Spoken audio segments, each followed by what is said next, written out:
नमस्कार दोस्तों, कैसे हैं आप सब लोग। उम्मीद करता हूं अच्छे होंगे, अपनी स्टडी अच्छे से कर रहे होंगे। दोस्तों, आज दिनांक 5 फरवरी 2026 को प्राइम एजुकेशन हब के इस यूट्यूब चैनल पे मैं आप सबका स्वागत करता हूं।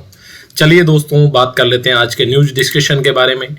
जैसा कि आपको पता है, आज बहुत ज़्यादा इंपॉर्टेंट न्यूज़ नहीं है, तो एक दो न्यूज़ ही थी और उसी हिसाब से एक आर्टिकल भी इंक्लूड किया। तो मेरा मन हुआ कि थोड़ी सी हम एग्जाम के बारे में बात कर लें। आज हमारे पास वो स्पेस भी है। जैसे डेली तो काफ़ी सारी न्यूज़ होती है, फिर अगर हम इस तरह का कोई और टॉपिक अगर इंक्लूड करते हैं तो फिर वो वीडियो बेसिकली लंबा हो जाता है और वो मोनोटोनस भी हो जाता है। ठीक है, तो हम आज ओवरऑल एक कंपटीशन जिस तरह का सिनेरियो है और इस वर्तमान कॉम्पिटिटिव युग में आपकी तैयारी का क्या पैटर्न होना चाहिए, आपको किस तरह कुछ महत्वपूर्ण बातें जो आपको शायद हेल्प कर सकती है, आपका समय बचा सकती है, और उन सब पे मेरी क्या अंडरस्टैंडिंग है। हालांकि इस पे भी बहुत लेंथी बात हो सकती है, बट हम उम्मीद करेंगे 5 से 10 मिनट में हमारी बात को खत्म करें। चलिए दोस्तों, तो जो सबसे पहली चीज है वो ये है कि एक ही परीक्षा को हमें अपना लक्ष्य बनाना चाहिए। देखो, पहले क्या होता था, हम एक से ज्यादा मल्टीपल एग्जाम को हम साथ में लेके चल सकते थे, लेकिन अब कंपटीशन बदल गया। अब हर एग्जाम के लिए एक पर्टिकुलर कार्डर है, एक पर्टिकुलर लोग है, और एग्जाम की रीच में काफ़ी बड़ा बदलाव हुआ है। तो हर एग्जाम की स्पेसिफिक तैयारी करने वाले लोग बहुत ज़्यादा है। तो सोच के देखिए, एक मान लो रमेश और बी सुरेश। रमेश जो है वो पर्टिकुलर मान लो 2nd ग्रेड के किसी एग्जाम की तैयारी कर रहा है, जबकि सुरेश जो है 1st ग्रेड भी कर रहा है, 2nd भी कर रहा है और रीट भी देगा। सोच के देखिए कौन आगे रहेगा।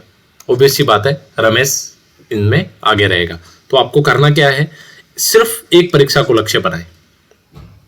एक थोड़ा सा इसमें जो आप चेंज ला सकते हैं कि अगर 2 एग्जाम का सिलेबस मोर देन 90% अगर मैच करता है या मोर देन 85% अगर मैच करता है तो इनको आप साथ चला सकते हो। बाकी इसके अलावा आपको रिस्क नहीं लेनी चाहिए। इसका एक और जो रिलेवेंट पुख्ता एग्जाम है वो है अभी 4th ग्रेड का एग्जाम। सोच के देखिए कितना नॉर्मल कैटेगरी का एग्जाम, और उसमें भी कट ऑफ मोर देन 80% गई है। तो यहाँ पे जो मान लो और बाकी एग्जाम की तैयारी करने वाले उनका सिलेक्शन नहीं हुआ है, बजाय जो स्पेसिफिक 4th ग्रेड के लिए पढ़ रहे थे उनकी ही तैयारी होने के सिलेक्शन होने के जो चांसेज है वो सबसे ज़्यादा है। तो जो पहली फाइंडिंग्स है हमारी वो ये है कि हमें सिर्फ एक परीक्षा को टारगेट करना है। वो कुछ भी हो सकता है, वो IAS यानी UPSC जिसको कंडक्ट करवाती है वहाँ से लेके 4th ग्रेड तक कुछ भी हो सकता है।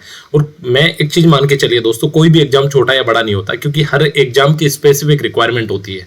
और स्पेशली आज के टाइम में, क्योंकि आज जो कंटेंट की रीच है वो आप दिल्ली में बैठे हो, जयपुर में बैठे हो, या फिर फार मोस्ट राजस्थान के किसी जैसलमेर या बाड़मेर के किसी गांव में बैठे हो, आपके लिए कंटेंट वाइज कोई फर्क ज़्यादा है नहीं, कोई एडवांटेज उस तरह से है नहीं, क्योंकि रीच बहुत ज़्यादा बढ़ गई है इस एग्जाम में। तो सबसे पहली चीज़ आपको करनी है कि सिर्फ एक परीक्षा को टारगेट करनी है, वो कोई भी हो सकती है। उसके बाद मैं इसको नाम दिया ट्रायो रणनीति। अगला जो हमारा कदम होना चाहिए, ट्रायो रणनीति का मतलब इसमें 3 पोर्शन है: पाठ्यक्रम, PYQ यानी पुराने वर्ष के प्रश्न पत्र, और रिवीजन। इन 3 के बिना भी आपका सिलेक्शन नहीं होगा। कैसे? अगर आपको पाठ्यक्रम याद नहीं है तो आपका सिलेक्शन नहीं होगा। मेरा इसके कहने के पीछे बहुत स्ट्रॉन्ग रीजंस है। कैसे?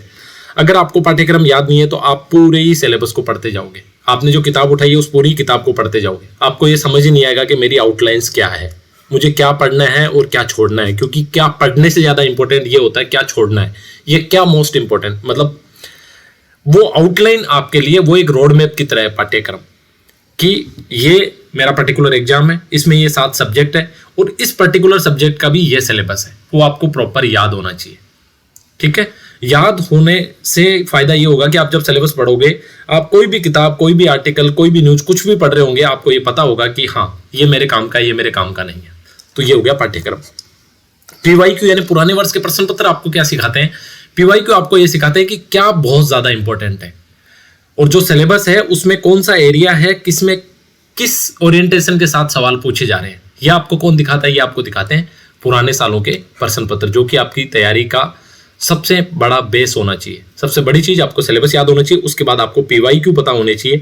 यानी आप मान लो कोई भी नया सब्जेक्ट शुरू करें, मान लो आपको पॉलिटी पढ़नी है, तो आप पॉलिटी के पिछले 4 एग्जाम के 5 एग्जाम के आप PYQ उठा के देख लेंगे तो आपको रेंज समझ में आ जाएगी कि यस कठिनाई का स्तर क्या है, कौन सा सिलेबस का 20% एरिया है जहां से ज्यादा सवाल पूछे जा रहे हैं, कौन सा एरिया लेस इंपॉर्टेंट है। ये सारी चीजें आपको दिखाता है प्रश्न पत्र। अगला जो ट्रायो का तीसरा जो पोर्शन है वो है रिवीजन। देखो दोस्तों, हमारे माइंड की अपनी एक कैपेसिटी है। हमारे माइंड की अनलिमिटेड कैपेसिटी नहीं है, ये बात आपको समझनी पड़ेगी। फॉर एग्जाम्पल, एक साइंटिफिक स्टडी है, ठीक है, आपको कहीं भी मिल जाएगी। जो भी पोर्शन, मान लो हमने आज 100 पेज पढ़े, ठीक है, 24 आवर्स में यानी 24 घंटे में हम इसका 90% पोर्शन भूल जाएंगे। और ये 99.99% लोगों के लिए सच है। यानी ऐसा नहीं है कि ये कोई बहुत एक्स्ट्रा ऑर्डिनरी अगर कोई है तो बात अलग है, अदरवाइज यानी जनरल पब्लिक मैक्सिमम पोर्शन उनका ये है कि भाई उसका 90% जो पोर्शन है वो आप अगले 24 घंटे में भूल जाएंगे। अगर आप 7 डेज में रिवाइज नहीं करेंगे तो जो 90% का 10% बचा था उसका 90% भी आप भूल जाएंगे। यहाँ क्या समझ आता है कि रिवीजन बहुत इंपॉर्टेंट है। यानी एग्जाम से पहले 3 से 5 बार अगर आपने रिवाइज नहीं किया तो आपके सिलेक्शन के चांसेस कम हो जाते हैं। क्यों हो जाते हैं? क्योंकि आपको ये लगेगा ये सवाल मैंने कहीं देखा है, मैंने कहीं पढ़ा है, आप उसको अटेम्प्ट भी करोगे और अटेम्प्ट करोगे तो उसके बाद वो गलत हो जाएगा। ठीक है, तो ये हमारी ट्राई और रणनीति होनी चाहिए। ठीक है, उसके बाद एक हमारी आदत होती है, जैसे हम 10th और 12th में करते हैं, टाइम टेबल बनाते हैं। सुबह 4 बजे उठूंगा, ठीक है, 5 बजे पढ़ने बैठ जाऊंगा, 6 बजे तक रनिंग करके आऊंगा, 7 बजे ये सब्जेक्ट पढ़ूंगा, 9 बजे ये सब्जेक्ट पढ़ूंगा। ये काम नहीं करेगा, बिल्कुल नहीं करेगा। इसके बजाय आप सिलेबस के पोर्शन को या बुक को पूरा करने को लक्ष्य बनाएं। आप ये बनाएं कि या तो बुक को, जैसे कि मुझे आज 100 पेजेस पढ़ने, एनी हाउ, कब पढ़ना है, कैसे पढ़ना है, डजंट मैटर। मुझे अपनी आंखें बंद करने से पहले यानी सोने जाने से पहले मुझे ये 100 पेजेस कंप्लीट करने, ये आपका तरीका होना चाहिए। या सिलेबस का इतना पोर्शन मुझे कवर करना है, बजाय आप टाइम टेबल बनाएं। हाँ, एक मोटी मोटी आउटलाइन बना लें कि हाँ मॉर्निंग में ये 5-6 घंटे, आफ्टरनून में ये 3-4 घंटे और उसके बाद नाइट में ये 4 घंटे, वो आउटलाइन जरूरी है। बट वैसे स्पेसिफिक सिलेबस बनाने के बजाय आप बुक या सिलेबस को पूरा करने को अपना लक्ष्य बनाएं। ठीक है, आगे जो चौथा पोर्शन ऐड किया वो है कि जान लगा दो या फिर जाने दो। देखो आज का कंपटीशन इसी तरह का है, या तो अपना सब कुछ झोंक दो आप उसमें अगर आपको करना है तभी होगा, या फिर लिव इट। क्योंकि अगर आप समय पे छोड़ देंगे, समय पे काम करना शुरू कर देंगे, देखो कोई जरूरी नहीं है कि सरकारी नौकरी सब कुछ है। आज आपके चारों तरफ मुझे बताने की जरूरत नहीं है, हजारों ऐसे एग्जाम्पल है आपके घर में, आपके गांव में, आपके शहर में, जिन लोगों ने सरकारी नौकरी के बजाय कुछ और चुना और बहुत ज़्यादा सक्सेसफुल है और कंपैरेटिवली कई गुना ज़्यादा सक्सेसफुल है। तो ऐसा कुछ भी नहीं है कि यही जिंदगी है। अगर लगता है कि नहीं यार मेरा इंटरेस्ट नहीं है, मेरे से इतना नहीं हो रहा, तो टाइम पे काम शुरू करो, चाहे अपना बिजनेस करो, चाहे कोई जॉब करो, व्हाटएवर। क्योंकि अगर ये समय पे कर दोगे तो फिर भी चांसेस रहेंगे कि आप अपनी जिंदगी की जंग यानी कि आप अपने जीवन को सफलतापूर्वक जी लेंगे, अपने जीवन में एक लेवल पे कहीं ना कहीं स्टेब्लिश हो जाएंगे। इसके बजाय इस चक्कर में ना फंसे रहें कि हाँ ठीक है अधूरे मन से कर रहे हैं, ये सारी चीजें फॉलो नहीं कर रहे हैं और ठीक है एग्जाम पे एग्जाम दिए जा रहे हैं, अपने आप को पोस्टपोन, अच्छा ठीक है ये नहीं, इसके बाद अगला एग्जाम, ये नहीं, इसके बाद ये अगला एग्जाम, जून 2026 में छोड़ दूंगा तैयारी, या दिसंबर वाला एग्जाम मेरा लास्ट रहेगा, फिर आप डेडलाइन बढ़ाते रहते हो।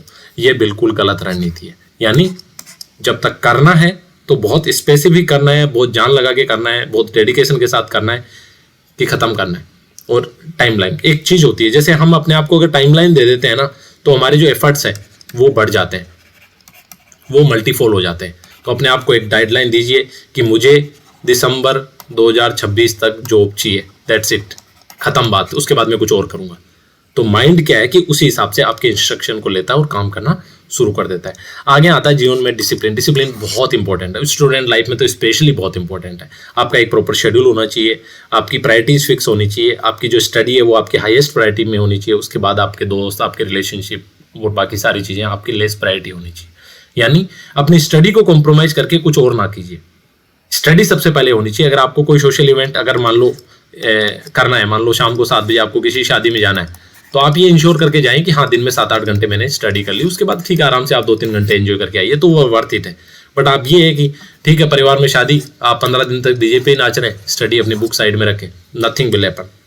मैं श्योरिटी दे रहा हूँ आपका सिलेक्शन कभी नहीं होगा। ठीक है, 1 साल में तो क्या, एक जीवन में नहीं होगा। ये रियलिटी है आज का कॉम्पिटिशन जिस तरह का है।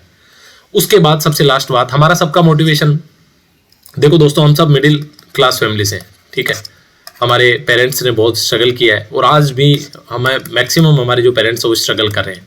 तो हमारा सपना ये होता है कि हम अपने पेरेंट्स के लिए कुछ करें। लेकिन एक चीज़ सोच के देखिए, हमारे सबके पेरेंट्स 50 से लगभग 90% के ऊपर की एज में है। ठीक है, हमें लगता तो यूं ही है कि हमारी जो एक नॉर्मल थॉट प्रोसेस, और भगवान करे लंबी उम्र दे हमें भी और हमारे पेरेंट्स को भी, लेकिन रियलिटी तो रियलिटी है। हमारे पास मान लो 30 से 40 साल है, आज अगर आप 25, 28, 29, 20, 18, आपके साथ 35, 40 साल आपकी लाइफ में बचे हुए हैं, लेकिन हमारे पेरेंट्स के पास में 15 ईयर्स, 20 ईयर्स, ठीक है, ये एक जनरल टाइम है। मे बी हम 100 ईयर्स के हो हमारे पेरेंट्स, ऐसी हम अपेक्षा और भगवान ऐसा ही करें, बट रियलिटी भी हमें समझनी पड़ेगी। तो आप इसको टेक इट फॉर ग्रांटेड लेके ना चलें, दिमाग में ये रखें कि मुझे अपने पेरेंट्स के लिए कुछ करके जाना है, तो समय पे कीजिए, ठीक है। तो ये कुछ बातें थी, हम आगे भी इस बारे में बात करेंगे, और विस्तार से करेंगे, और डेप्थ के साथ करेंगे। अगर आप मेरी इन बातों से सहमत है तो अपने जीवन में इन बातों को अप्लाई करें, आपको फ़ायदा मिलेगा। यही तरीका है दोस्तों। मैं आपको बता दूं, जयपुर की किसी कोचिंग में एडमिशन ले लिया, दिल्ली की किसी कोचिंग में एडमिशन ले लिया, चिल करते हुए आप आ रहे हैं, 2 घंटे की क्लास ली, उसके बाद में एंजॉय करें, कुछ नहीं होने वाला, नथिंग। आप अपना टाइम वेस्ट कर रहे हैं। आपका सिलेक्शन, आपका डिसिप्लिन, जो आपने अपनी स्टडी टेबल पे बैठ के जो एफर्ट्स लगाए, वही डिसाइड करेंगे कि आप जिंदगी में कहाँ जाएंगे, आपको सफलता कितनी जल्दी मिलेगी, ठीक है। तो ये बात हमने करी। उसके बाद ये न्यूज़ तो नहीं है, थोड़ा सा आरएस वालों के लिए एक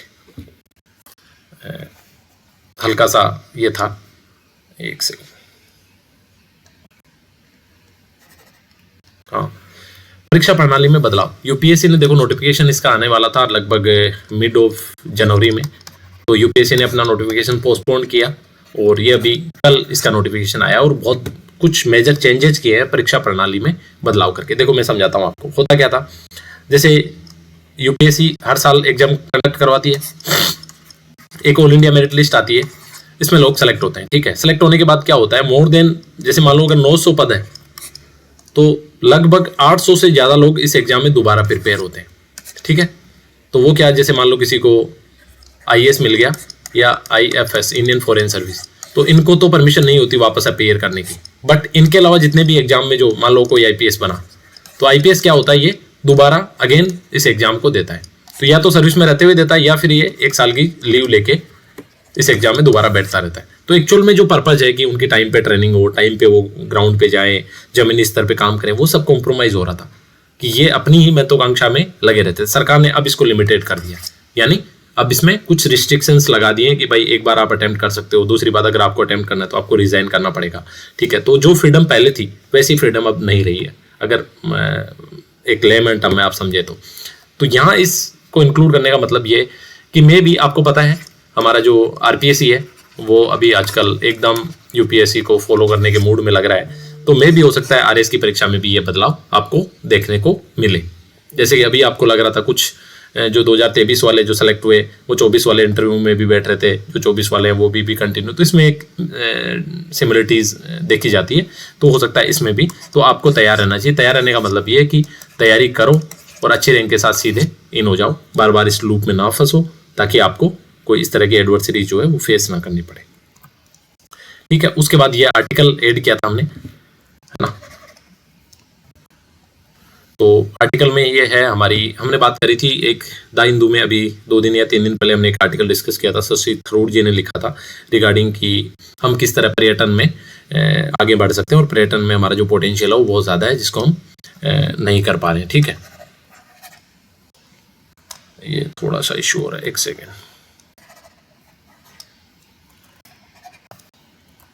ठीक है। तो इसमें यह था कि हमने जो बात करी थी शशि थरूर जी वाले आर्टिकल में, तो हमारे जो मोन्यूमेंट्स हैं उनका किस तरह हमें संरक्षण करना चाहिए, और उन्होंने एक बात बोली थी उस आर्टिकल में कि हमें निजी सेक्टर को इसमें भागीदार बनाना चाहिए, स्पेशली हमारे जो स्मारक है, हमारे जो टूरिस्ट प्लेसेज है, इनको संरक्षित करने में और इनको थोड़ा हाई क्वालिटी हाई टेक बनाने में। तो यही आर्टिकल उसी बारे में है। आर्टिकल में ये बोला जाता है कि पुरातत्व विभाग जो है, यानी आर्कियोलॉजिकल सर्वे ऑफ इंडिया, ये यहाँ स्टाफ और बजट की काफ़ी कमी है, और लगभग 3000 ऐसी साइट्स है जिनकी जिम्मेदारी इनको दी गई है। अब सरकार ने कुछ शर्तों के साथ में निजी सेक्टर को सौंपने का निर्णय लिया है, तो ये एक वेलकमिंग निर्णय आर्टिकल में बताते हैं।